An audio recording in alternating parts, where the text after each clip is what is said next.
This channel does not promote any violent, harmful, or illegal activities. All content provided by this channel is meant for an educational purpose only. আর এই মুহূর্তের update, উত্তরবঙ্গের 6 আসনে মোট 1862 booth স্পর্শকাতর।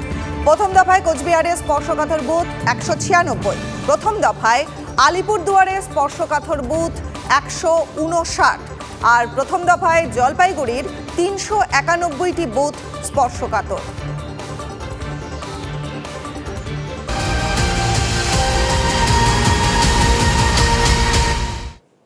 নির্বাচন কমিশনকে puppet বা হাতের পুতুল বলে সম্বোধন করলেন মমতা বন্দ্যোপাধ্যায়। TV9 বাংলার মেগা এক্সক্লুসিভ সাক্ষাৎকারে নির্বাচন কমিশনকে একেবারে চাঁচা-ছোলা ভাষায় আক্রমণ করলেন মুখ্যমন্ত্রী মমতা বন্দ্যোপাধ্যায়। দেখুন, আপনি 7 বারের এমপি, 3 বারের মুখ্যমন্ত্রী, রেল মিনিস্টার, আপনি কেন্দ্রের বহু দপ্তর সামলেছেন, তো আপনার তো ইলেকশন নিয়ে আপনি স্ট্র্যাটেজির কথা আমি তুলবই না, কিন্তু একটা তো আপনার রিডিং আছে।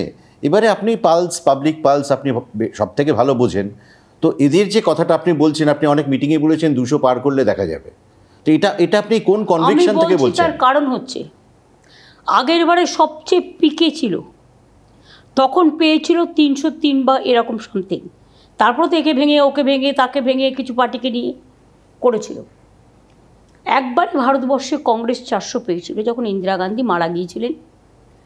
রাজীবজি নিজেও জানতেন না, বাংলা থেকে তখন কংগ্রেস 16টা সিটও পেয়েছিল। তখন একটা মানুষের মধ্যে বিদ্রোহ, এটা একটা ভোট বাক্সে প্রতিফলিত হয়েছিল। ইন্দিরা গান্ধীর হত্যাটা মানুষ মেনে নিতে পারেনি। সেরকম মনে রাখবেন, আমি অনেক প্রধানমন্ত্রী দেখেছি, এমনকি অটলজিকেও দেখেছি। অটলজির সময় তো অটলজি একটা স্লোগান দিয়েছিলেন, shining India, India is shining. লাভ কী হলো? হেরে গেছিলেন। তো ওরা যে 400 পার কোন থিসিসে বলছে আমি জানি না। একটা কোয়ারি আমার রয়ে গেছে, ইলেকশন কমিশনকে RTA করে অনেকে জানতে চেয়েছে যে কোন মেশিনকে দিয়ে, কোন কোম্পানিকে দিয়ে ইলেকট্রাল মেশিনের, EVM মেশিনের চিকটা বসানো হয়েছে। Election commission just like puppet, his master voice.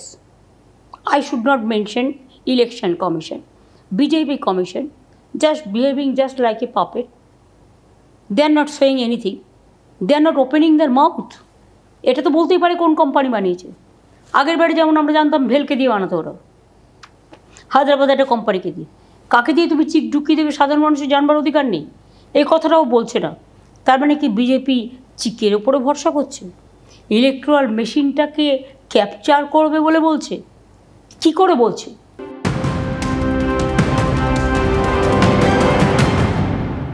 এই মুহূর্তের একটা বড় খবর, গ্যাংস্টার বিষ্ণইকে খতমের প্রতিশ্রুতি মুখ্যমন্ত্রী শিন্ডের। সলমান খানের সঙ্গে সাক্ষাৎ, মহারাষ্ট্রের মুখ্যমন্ত্রীর সলমানকে সব রকম সাহায্যের আশ্বাস একনাথ শিন্ডের।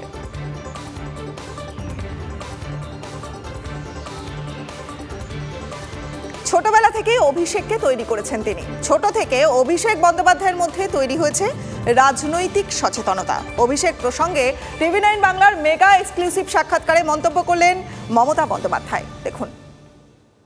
আচ্ছা, এবার যে প্রশ্নটা করবো এটা আমার অত্যন্ত একটা নিজের করার ইচ্ছে ছিল। অভিষেক বন্দ্যোপাধ্যায়, তাকে আমি 5-6 বছর আগে দেখেছি। আজকের অভিষেক বন্দ্যোপাধ্যায় অত্যন্ত ম্যাচিওর্ড, একটা পরিণত রাজনীতিবিদ, এক দক্ষ সংগঠক। তো তিনি কি মমতা বন্দ্যোপাধ্যায়ের যোগ্য উত্তরসূরি হয়ে উঠেছেন? প্লিজ, আপনাকে কি এইসব কোশ্চেন করবার জন্য আপনি আমাকে ইন্টারভিউতে ডেকেছেন? না, তো আগে আমি জানি নেতাদের আপনারা আগে থেকে কোশ্চেন তৈরি করে দেন, তারপরে তারা যেগুলো শিখিয়ে এসে উত্তর দেয়। এটা দল ঠিক করবে। ও দলের একজন ডেডিকেটেড সোলজার, ছোট্টবেলা থেকে আমি তৈরি করেছি। ওর যখন 2.5 বছর বয়স তখন আমাকে হাজরায় মেরেছিল CPM। তখন থেকে ও একটা ফ্ল্যাগ নিয়ে বলতো, দিদিকে মারলো কেন CPM, জবাব দাও। তখন থেকে কিন্তু পলিটিক্যাল মাইন্ডটাও তৈরি হয়ে গেছে। এবং ও মানে কলেজে পাশ করার পর থেকে পলিটিক্সটা ডাইরেক্ট করে, অ্যাক্টিভলি করে। আমি চাই ওরা ভালো তৈরি হোক, ইয়াং জেনারেশনকেও দরকার আছে।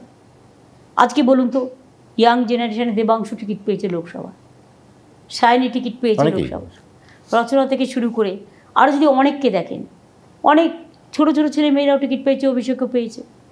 সুতরাং মনে রাখবেন, আমি 3টে জেনারেশন তৈরি করে দিয়েছি। এটা আমার গর্ব। কারণ আমরা যদি জেনারেশন তৈরি না করি, আমার স্বপ্নের তৃণমূল কংগ্রেসটাকে কে রক্ষা করবে? এটা তো একটা জীবনের বড় স্বপ্ন, একটা জীবনের বড় লড়াইয়ের ফসল এটা। আমি এটাকে তো হারিয়ে দিতে চাই না। আমি হয়তো কোনোদিনও হেরে যাবো মানে হারিয়ে যাবো পৃথিবী থেকে, সারা জীবন তো কেউ বাঁচে না। কিন্তু আমি তো চাইবো আমার জোড়াফুলটা থাকবে, আমার মামাটি মানুষ স্লোগানটা থাকবে। তা সেগুলোকে রক্ষা করবার জন্য তো আগামী প্রজন্ম প্রয়োজন। কোনো পারিবারিক ব্যাপার, এটা ওনার স্মৃতি রোমন্থনের বিষয়, এটা নিয়ে আমরা কেন কথা বলবো?